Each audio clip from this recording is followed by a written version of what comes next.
6일 수요일입니다. 오늘은 빌립보서 1장 12절에서 18절을 본문으로 기쁨의 이유라는 제목으로 하나님 말씀 살펴보기를 원합니다. 형제들아, 내가 당한 일이 도리어 복음 전파의 진전이 될 줄을 너희가 알기를 원하노라. 이러므로 나의 매임이 그리스도 안에서 모든 시대안과 그 밖에 모든 사람들에게 나타났으니 형제 중 다수가 나의 매임으로 말미암아 주 안에서 신뢰함으로 겁없이 하나님의 말씀을 더욱 담대히 전하게 되었느니라. 어떤 이들은 투기와 분쟁으로, 어떤 이들은 착한 뜻으로 그리스도를 전파하니 이들은 내가 복음을 변증하기 위하여 세우심을 받은 줄 알고 사랑으로 하나 그들은 나의 매임에 괴로움을 더하게 할 줄로 생각하여 순수하지 못하게 다툼으로 그리스도를 전파하느니라. 그러면 무엇이냐? 거칠애로 하냐? 참으로 하나? 무슨 방도로 하든지 전파되는 것은 그리스도니 이로써 나는 기뻐하고 또한 기뻐하리라. 아멘. 오늘 함께 살펴볼 빌립보서는 사도 바울이 빌립보 교회에 보낸 사랑과 권면이 담긴 편지입니다. 바울이 빌립보서를 기록했을 때는 빌립보 교회가 시작된 지 약 10년 정도 지날 때였습니다. 바울은 빌립보 교회를 철수하였고 지금 현재 로마 감옥에 갇혀 있는 상태였습니다. 앱빌골몬, 에베소서, 빌립보서, 골로새서, 빌레몬서 이렇게 대표적인 서신을 옥중서신, 바울이 감옥에서 쓴 편지라고 말하시지 빌립보서 또한 바울이 감옥에서 쓴 편지였습니다. 오늘날 감옥하면 조금 있으면 풀려나는 곳으로 생각하기 쉽지만 바울 당시 절대 그렇지 않았습니다. 감옥에 갇힌다는 것은 곧 죽는다는 것을 의미했습니다. 이처럼 바울은 감옥에 갇혀 오늘 죽을지 내일 죽을지 알 수 없는 상황에서 빌립보서를 기록했습니다. 그런데 이러한 상황에서 바울이 빌립보 교회를 향해서 가장 많이 말하는 말이 무엇인지 아십니까? 그것은 바로 기쁨입니다. 기쁨, 기뻐하다라는 단어가 빌립보서 곳곳에 쓰며 들어가 있습니다. 그래서 빌립보서를 가리켜 기쁨의 서신이라고 말합니다. 빌립보서의 가장 큰 주제를 말하면 주 안에서 누리는 기쁨이라 할 수 있습니다. 바울은 자신이 기뻐하고 기뻐한다라고 말할 뿐만 아니라 빌립보 교회를 향해서도 기뻐해라고 권면합니다. 1절 18절에 나는 기뻐하고 기뻐하리라. 나 형제들아 주 안에서 기뻐하라. 주 안에서 항상 기뻐하라. 내가 다시 말하노니 기뻐하라. 감옥에서 오늘 죽을지 내일 죽을지 모르는 상태에 있는 사람이 자신도 기뻐한다. 그리고 기뻐하라고 말하니 정말 말도 안 되는 권면을 하는 것 같아 보입니다. 이게 이해가 됩니까? 죽음에 앞두고 옥에 갇힌 자가 어떻게 기뻐할 수 있단 말입니까? 그저 낙담 안 하고 잘 참는 것도 이것만큼도 대단한데 기뻐한다니 정말 이상하고 정말 미친 것 같습니다. 맞아요. 바울은 미쳐 있습니다. 그럼 바로 복음에 미쳐 있습니다. 여러분, 미친 것이 다 나쁜 것이 아닙니다. 무엇에 미치느냐가 중요하죠. 게임에 미치고 도박에 미치고 섹스에 미치는 것은 그 사람을 완전히 망하게 만듭니다. 그러나 복음에 미치고 하나님께 미치면 이러한 절망적인 상황 가운데 기뻐할 수 있습니다. 이러한 절망적인 상황 가운데 지배를 받지 않을 수 있습니다. 이것이 바로 복음이 주는 능력인 것입니다. 많은 사람들은 환경에 따라 감정의 지배를 쉽게 받죠. 좋은 환경에서는 누구나 기뻐하고 즐거워할 수 있습니다. 그러나 상황이 좋지 못하면 어떻습니까? 절망하고 낙담합니다. 그러나 여러분, 복음을 가진 하나님의 사람들은 결코 환경의 지배를 받는 자들이 아닙니다. 물론 하나님의 사람들도 환경의 영향은 받을 수 있습니다. 하나님의 사람들에게도 어려움이 있을 수 있습니다. 예수를 믿으면 무조건 잘 되고 모든 것이 형통하다고 말하는 사람이 있는데 이것은 다 가짜입니다. 다 사기입니다. 절대 속으면 안 됩니다. 예수를 믿어도 여전히 문제가 있고 아픔이 있고 어려움이 있습니다. 아니 오히려 예수를 믿기 전보다 믿고 나서 더 큰 어려움들이 생길 수 있습니다. 예수님을 믿기 전에는 당하지 않아도 될 어려움이 예수를 믿음으로써 얼마나 많이 당하게 됩니까? 이전에는 사람들과 어울려 술 먹고 노는 것이 아무런 문제가 되지 않았습니다. 그러나 예수를 믿고 나면 어떻습니까? 이런 것들이 꺼려집니다. 관계를 생각하면 모임에 나가기도 안 나가기도 그렇고 나가기도 그렇고 정말 내적 갈등을 하게 되죠. 이전에는 직장에서 불법을 저지르는 것이 큰 갈등으로 여겨지지 않았는데 예수를 믿고 나면 이렇게 행동하는 것이 불편하게 느껴집니다. 꺼려지죠. 이러한 것들이 한두 가지겠습니까? 혹시 여러분 중에도 이러한 갈등을 겪고 계시는 분이 계십니까? 이전에는 당연하게 생각했던 그런 잘못된 일도 예수를 믿고 나서 이제는 불편하게 느껴지는 이것이 정상적인 것입니다. 반대로 예수를 믿기 전이나 믿고 나서나 큰 흐름이나 이런 갈등들이 없다면 뭔가 내가 잘 믿고 있나 한번 고민해 봐야 합니다. 이처럼 하나님의 사람들에게도 여전히 고통과 아픔이 있습니다. 그러나 하나님의 사람들은 그것에 지배를 받지 않습니다. 그 대표적인 인물이 다윗 아닙니까? 다윗은 하나님께 정말 크게 쓰임받은 인물입니다. 다윗만큼 고난을 받은 인물도 근데 없습니다. 왕이 되기 전에는 자신을 죽이려고 하는 사울을 피해서 수년간 쫓겨다녀야 했고, 왕이 된 후에도 계속해서 전쟁을 치러야 했고, 또 자신의 아들 압살롬에게 쫓겨다니는 어려움을 겪게 됩니다. 그의 인생에 하루라도 평안하고 안심해서 잘 날 일이 별로 없었습니다. 그러나 그러한 가운데 다윗은 어떻게 합니까? 그러한 가운데 전혀 낙심하거나 절망하지 아니하고 그 고난 가운데 주옥과 같은 많은 노래, 시편을 남겼습니다. 이처럼 하나님의 사람들도 여전히 문제가 있고 아픔이 있고 고난이 있습니다. 그러나 그것을 바라보는 관점, 그것을 대처하는 방식이 세상 사람들과 다릅니다. 세상 사람들은 절대적으로 그 환경에 지배를 받지만 하나님의 사람들은 환경에 지배를 받지 않을 수 있습니다. 시련이 있고 고통이 있을 때 성도는 그것을 승화시켜 가장 아름다운 노래를 부를 수 있는 자들이기 때문입니다. 왜냐하면 복음이 성도의 삶을 이끌고 있기 때문입니다.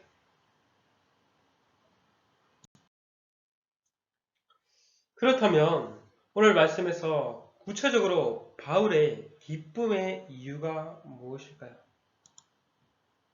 간구할 때마다 너희 무리를 위하여 기쁨으로 항상 간구함은 너희가 첫날부터 이제까지 복음을 위한 일에 참여하고 있기 때문이라. 바울은 빌립보 교회를 위해 기쁨으로 항상 간구한다고 말하는데 그 이유가 무엇입니까? 빌립보 교회가 복음을 위한 일에 참여하고 있다는 것이었습니다. 그들이 처음 믿는 그때부터 지금까지 믿음이 변하지 아니하고 바울과 함께 복음을 위해 동력하고 복음을 위해 살고 있는 것에 대해 바울은 크게 기뻐하였습니다. 이처럼 바울의 기쁨은 자신에게 있지 않았습니다. 오히려 다른 사람이 복음으로 잘 세워지는 것에 기뻐했던 것입니다. 여러분은 언제 가장 기쁘십니까? 다른 사람이 잘 되고 행복할 때? 내 친구가 좋은 직장에 취업했을 때? 물론 축하는 할 수 있겠죠. 그러나 기쁘지는 않습니다. 그럼 언제 기쁩니까? 내가 잘 되고, 내가 진학이라든지 내 자식이 취업이 잘 되고 나에게 좋은 일이 생길 때 기쁘지 않습니까? 대부분의 사람들이 다 그렇습니다. 오히려 나의 주변에 나랑 가장 친한 사람이 나보다 좀 더 잘 되면 기쁨은커녕 왠지 모를 시기심이 생깁니다. 잘난 사람이 잘 되는 것은 남의 일이지만 나랑 별로 다를 바 없는 내 동료가 잘 되는 것은 용납할 수 없는 게 우리의 모습 같습니다. 별 볼 일 없는 저 사람도 저렇게 잘 나가는데 나는 뭐지 하는 자괴감까지 엄습해옵니다. 그렇지 않습니까? 저만 그렇습니까? 그래서 우리말에도 사촌이 땅을 사면 배 아프다고 하는 말이 있지 않습니까? 그런데 사도 바울은 전혀 그렇지 않았습니다. 바울의 기쁨은 다른 사람, 빌립보 교회 사람들에게 있었습니다. 그들이 복음 안에서 잘 세워지고 있다는 것만큼 큰 기쁨도 그에게 없었습니다. 여러분, 복음을 가진 하나님의 사람의 관심은 자기 자신에게 있지 않습니다. 다른 영혼에게 있습니다. 다른 영혼들이 잘 되는 것이 나의 큰 기쁨이요. 다른 영혼들이 잘못되는 것이 나의 큰 슬픔입니다. 그러나 오늘날 우리 사회는 어떻습니까? 이와 반대죠. 남이 어떻든 나만 잘 되면 된다고 생각합니다. 나. 온통 나밖에 없습니다. 그러니 얼마나 불행합니까? 나만 잘 되면 기쁘고 행복할 줄 알았는데 그렇습니까? 결코 그렇지 않죠. 참된 기쁨과 행복은 나뿐만 아니라 우리 모두가 잘 될 때 기쁨과 행복이 오죠. 바라기는 우리의 기쁨도 바울의 기쁨과 같이 되었으면 좋겠습니다. 나는 좀 어려운 형편과 처지에 있을지라도 다른 사람들이 정말 우리 공동체가 정말 지체들이 잘 될 때 기뻐할 수 있는 그러한 공동체, 정말 그들이 잘됨으로 인해서 그들의 기쁨이 나의 기쁨이다라고 말할 수 있는 그러한 공동체가 되길 간절히 소망합니다. 두 번째 바울의 기쁨의 이유는 복음이 전파되는 것이었습니다. 12절에 보면 자신이 당한 일, 곧 자신이 이렇게 로마 감옥에 갇혀 있는 일을 통해 복음이 전진된다라고 말합니다. 13절에 나의 매임이 그리스도 안에서 모든 시대 안과 그 밖의 모든 사람들에게 나타났다라고 말합니다. 여기서 나오는 시대는 로마 황제의 친위대들입니다. 로마 황제를 후회하는 엘리트 군인들입니다. 바울이 이들을 만나기 위해 복음을 전하기가 쉬웠겠습니까? 그들은 바울이 쉽게 만날 수 있는 부류의 사람들이 아니었습니다. 그런데 바울이 로마의 감옥에 갇히자 이들을 아주 가까이서 만날 수 있었습니다. 24시간 항상 함께 할 수 있었습니다. 바울이 로마 감옥에 덩그러니 혼자 갇혀 있다고 생각하기 쉬운데 그렇지 않았습니다. 바울이 로마 감옥에 쇠사슬에 묶여 있었는데 그 쇠사슬로 바울만 묶은 것이 아니라 바울 양쪽에 이 시대들도 함께 묶어 바울을 감시하도록 했습니다. 그 사람이 최소 6시간씩 교대했다고 하니까 감옥에 있으면서 여러 로마 황제의 시대들을 만날 수 있었죠. 바울이 생각하기엔 정말 최고의 복음을 전할 수 있는 기회였던 것입니다. 우리는 어때요? 감옥에 갇히면 정말 답답할 것 같습니다.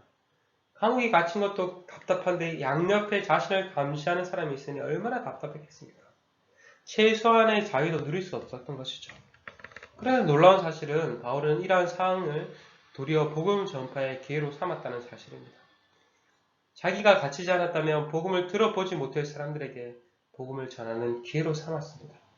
복음을 전하러 갈 필요 없이 가만히 있으면 사람들이 교대하며 자신에게 왔습니다. 함께 묶여 있으니 복음으로 가득 찬 바울이 가만히 있었겠습니까? 그곳에서 그들에게도 복음을 전했죠. 듣기 싫어도 들을 수밖에 없었습니다. 왜? 묶여 있으니까요. 그리고 무엇보다 이 시대들은 바울의 모습에 주목하고 이렇게 물을 수도 있습니다. 아니, 저 사람은, 아니, 당신은 이런 상황 가운데 어떻게 불평하지 아니하고 마음이 평안해 보입니까? 기쁨이 흘러넘치는 이유가 무엇입니까? 라고 물을 수도 있습니다. 이런 질문에 딱 바울이 내가 그 기쁨의 이유를 알려드리죠 하면서 복음을 전했을지도 모르겠습니다. 이처럼 바울의 상황은 비록 매여 있었지만 바울의 복음은 결코 매여 있을 수 없었습니다. 오히려 그 매인 가운데 더욱 확장하고 전진하였던 것입니다. 그뿐만 아니라 이 바울이 매임을 통해서 많은 형제들이 더욱 힘을 얻어 복음을 전했다고 말합니다. 형제 중 다수가 나의 매임으로 말미암아 주 안에서 신뢰함으로 겁없이 하나님의 말씀을 더욱 담대히 전하게 되었느니라.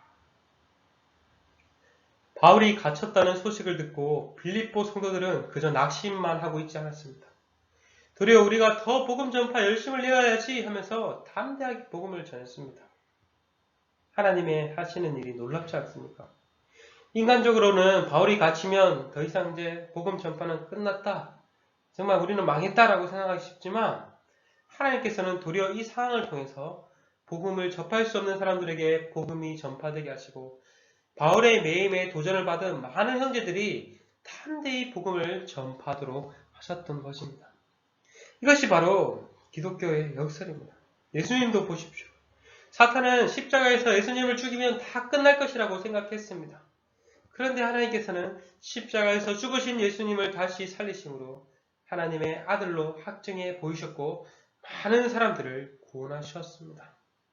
이 십자가의 복음을 통해서 많은 사람들이 복음을 증거하게 하셨던 것입니다. 여러분 중에 혹시 바울과 같은 답답한 처지에 놓여 계신 분이 계십니까? 인생의 시련과 환난의 때를 지나고 계시는 분이 계십니까? 앞을 보아도 뒤를 보아도 양옆 위아래를 보아도 답이 없는 것 같아 답답한 분이 계십니까? 오늘날 참 많은 성도로 살아간다는 것 자체가 얼마나 많이 힘듭니까?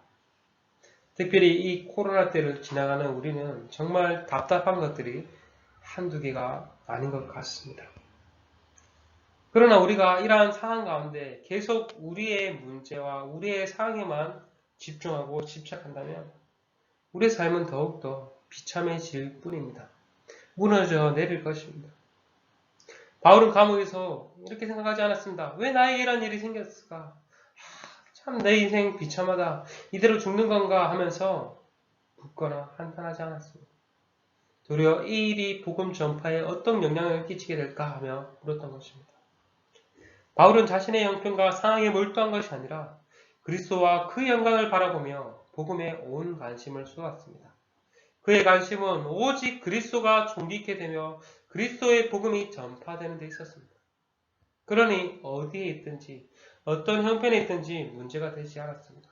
오히려 가장 절망적인 상황 가운데 기뻐할 수 있었습니다. 여러분, 우리 자신의 문제가 아무리 클지라도 그 문제를 집착하지 마십시오. 그 문제를 바라보지 마십시오. 오히려 이것을 통해서 나를 다듬으시고 지금은 내가 알 수 없지만 그것을 선으로 바꿔주실 하나님을 기대하며 하나님께 엎드리며 나아가십시오. 그럴 때 하나님께서 그 문제 너머에서 일하실 하나님을 발견할 수 있을 것입니다. 바울이 감옥에 갇히자 은근히 좋아했던 사람도 있었던 것 같습니다. 어떤 이들은 투교와 분쟁으로 17절에 그들은 나의 매일매일 괴로움을 더하게 할 줄로 생각하여 순수하지 못하게 다툼으로 그리스도를 전파하니. 바울이 옥에 갇히자 이 상황을 틈타 자신의 영향력을 행사하려고 하는 사람들이 있었던 것 같습니다. 공동체 안에 투기와 분쟁을 일으키고 다툼을 일으켰습니다. 이 말을 들은 바울은 어떻게 했습니까? 정말 천불나지 않았겠습니까? 심히 괴롭지 않았겠습니까? 그런데 바울은 그들의 행동에 초점을 맞추지 않았습니다. 바울의 초점은 그럼에도 불구하고 그리스도가 전파되는 데 있었습니다. 그들이 잘못된 동기로 행동할지라도 그리스도가 전파되고 있다면 그것 때문에 기뻐하고 기뻐한다라고 말합니다. 대단하지 않습니까? 여기서도 보십시오. 바울은 다른 사람의 잘못에 집착하고 그것을 깊게 곱씹지 않았습니다. 여기서도 여전히 바울의 초점이 어디에 있습니까? 복음이 전파되는 데 있었습니다. 그래서 바울은 이렇게 고백합니다. 그러므로 무엇이냐? 거칠애로 하나 참으로 하나 무슨 방도로 하든지 전파되는 것은 그리스도니 이로써 나는 기뻐하고 또한 기뻐하리라. 오늘날 우리는 너무 다른 사람이 나를 어떻게 대하는지에 대해 너무 민감합니다. 누군가가 조금만 나의 명예를 실추시키고 나를 무시하면 분노하죠. 반대로 다른 사람이 조금만 나를 인정해주고 치켜 세워주면 자신이 정말 뭔가 된 것처럼 우쭐합니다. 그래서 오늘날 많은 사람들이 페이스북이나 인스타그램을 통해서 자신을 그렇게 알리고 인정받고 싶어 하는지도 모르겠습니다. 나 이런 사람이니까 인정해달라는 것입니다. 사람의 평판에 따라서 자신의 가치를 매기는 것이죠. 그러나 바울은 그렇지 않았습니다. 누구와 불순한 동기로 자신의 매임에 괴로움을 더한다 할지라도 복음이 전파되면 용서한다. 복음이 전파될 수 있다면 자신이 수치를 당하고 욕먹어도 괜찮다라고 말합니다. 바울의 관심은 자기 자신에게 있었던 것이 아니라 오직 복음에 있었기 때문입니다. 이처럼 복음에 매임받으면 사람들의 평가로부터 자유할 수 있습니다. 우리의 삶과 우리의 가치는 다른 사람의 평가에 의해 결코 결정되지 않습니다. 왜냐하면 우리는 이미 예수 그리스도 안에서 존귀케 된 하나님의 아들, 딸이 되었기 때문입니다. 너는 보배롭고 존귀한 주의 자녀라. 하나님께서 우리를 존귀케 하기 위해 그의 하나밖에 없는 아들인 예수 그리스도를 값으로 내어주셨습니다. 하나님은 우리를 그의 하나밖에 없는 아들 예수님처럼 존귀케 대하시고 존귀케 보십니다. 예수 그리스도 안에서 존귀케 된 형제, 자매 여러분, 우리도 복음의 능력으로 살아갑시다. 우리가 처한 환경과 상황에 집중하고 나를 평가하는 다른 사람들에게 집중하기보다 복음에 집중하는 삶을 살아갑시다. 세상 사람들은 우리의 말을 듣고 싶어 하지 않습니다. 우리의 삶의 모습을 보기 원합니다. 말만 하지 말고 당신들이 말하는 대로 살아내 달라고 말합니다. 우리가 절망적인 상황을 어떻게 극복하고 기뻐하는지 그 모습을 보면 그들 또한 주목할 것입니다. 우리도 살다 보면 정말 많은 어려움과 문제가 있죠. 지금도 그러한 어려움의 터널을 지나가고 계시는 분이 계실 것입니다. 병에 걸리기도 할 것이고 사고를 당하기도 할 것이고 큰 도전을 하였는데 실패를 할 것이고 정말 우리의 앞길은 정말 꽃길만 있는 것이 아니라 평탄한 길만 있는 것이 아니라 가시밭길과 돌짝길도 정말 많은 문제와 어려움들이 우리 앞에 놓여 있습니다. 장밋빛 인생만은 아니잖아요. 그러나 이것을 우리가 인정을 하고 우리는 어떻게 해야 됩니까? 그러한 가운데 복음의 능력으로 그것을 극복하고 그 가운데 기쁨의 노래를 부를 수 있어야 합니다. 사도 바울만 그랬다라고 거기서 그치는 것이 아니라 사도 바울도 복음의 능력으로 그랬으니 바울의 믿는 예수님을 믿는 나 또한 그러한 어려운 가운데 기뻐하며 인내하는 것, 이겨낼 수 있는 것. 이것이 바로 빌립보서를 통해서 우리가 배울 수 있는 바인 것입니다. 여러분, 정말 쉽지 않은 이 인생 가운데 정말 우리에게 어떠한 어려움이 올지라도 정말 내가 복음의 능력 앞에 집중하며 그 어려움들을 넉넉히 이기며 나아가는 저와 여러분이 되길 소망합니다. 환경에 휘둘리지 마십시오. 사람을 보고 낙담하지 마십시오.